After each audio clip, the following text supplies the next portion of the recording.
Hi നമസ്കാരം. നമ്മളൊരു പ്രോസ്പെക്റ്റുമായിട്ടിരിക്കുന്ന സമയത്ത് നമ്മളൊരു സംഭാഷണം ആരംഭിക്കുകയാണ്. അല്ലെങ്കിൽ നിങ്ങളുടെ ബിസിനസ് അവസരം നിങ്ങൾ അവതരിപ്പിക്കുന്നത് എങ്ങനെയായിരിക്കണം? അവിടെ എന്തെല്ലാം കാര്യങ്ങളാണ് ശ്രദ്ധിക്കേണ്ടത് എന്നതിനെക്കുറിച്ചിട്ടാണെങ്കിൽ നമ്മളെപ്പോഴും എന്തായിരിക്കണം? നമ്മൾ പറയുന്ന കാര്യങ്ങൾ തികച്ചും സ്വാഭാവികമായ രീതിയിലായിരിക്കണം പറയേണ്ടത്. ഒരിക്കലും ഒരു ആർട്ടിഫിഷ്യാലിറ്റി അവർക്ക് തോന്നുന്നത് അല്ലെങ്കിൽ അതവർക്ക് ഫീൽ ചെയ്യരുത്. രണ്ടാമത്തെ കാര്യം എന്താണെന്ന് വെച്ച് കഴിഞ്ഞാൽ അവിടെ ഇരിക്കുന്ന അല്ലെങ്കിൽ നിങ്ങൾ പറയുന്ന കാര്യം കേൾക്കാനിരിക്കുന്ന ആ വ്യക്തിയുടെ താല്പര്യത്തെക്കുറിച്ച് നിങ്ങൾ അന്വേഷിക്കണം.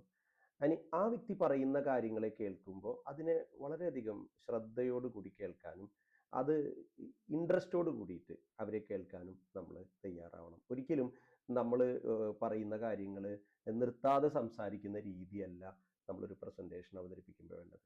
ആദ്യം ആ വ്യക്തിയെയാണ് നമ്മൾ മനസ്സിലാക്കേണ്ടത്. അവരുടെ ഇൻട്രസ്റ്റ് എന്തൊക്കെയാണ്?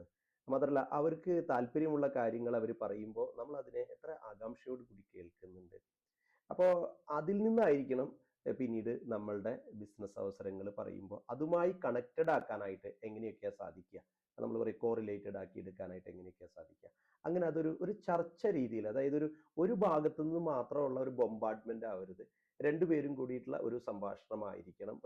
അത്തരത്തിലാണെങ്കിൽ മാത്രമാണ് അവർക്കും ഒരു ബോറടിക്കാതെയും അവർക്കും നിങ്ങളോടൊരു ഒരു ഒരു ജെന്യുവിനിറ്റി ഫീൽ ചെയ്യുന്നതും മാത്രമല്ല നിങ്ങളെ കേൾക്കാനും പിന്നീട് നിങ്ങളുടെ പ്രോഡക്റ്റിനെ പറ്റിയിട്ടോ അല്ലെങ്കിൽ ബിസിനസ്സിനെ പറ്റിയിട്ടോ ഒക്കെ പറയുമ്പോൾ അവർ കൂടുതൽ താല്പര്യത്തോടു കൂടിയും മറ്റുള്ളവരിൽ നിന്നും വളരെ വ്യത്യസ്തമാണല്ലോ നിങ്ങളെന്ന ആ ഒരു ഇൻട്രസ്റ്റ് നിങ്ങൾക്ക് തരാനും പിന്നീട് നിങ്ങളുടെ ബിസിനസ്സിലേക്ക് കൺവേർട്ട് ചെയ്യാനുള്ള സാഹചര്യങ്ങൾ ഉണ്ടാകുന്നത്. അപ്പോൾ ഇത്തരം കാര്യങ്ങളൊക്കെ ഒന്ന് ശ്രദ്ധിക്കുകയാണെങ്കിൽ കുറച്ചുകൂടി നന്നായിട്ട് നമ്മൾക്ക് ഒരു ബിസിനസ് ആരംഭിക്കാനും ഒരു ടീം ബിൽഡ് ചെയ്യാനും സാധിക്കും.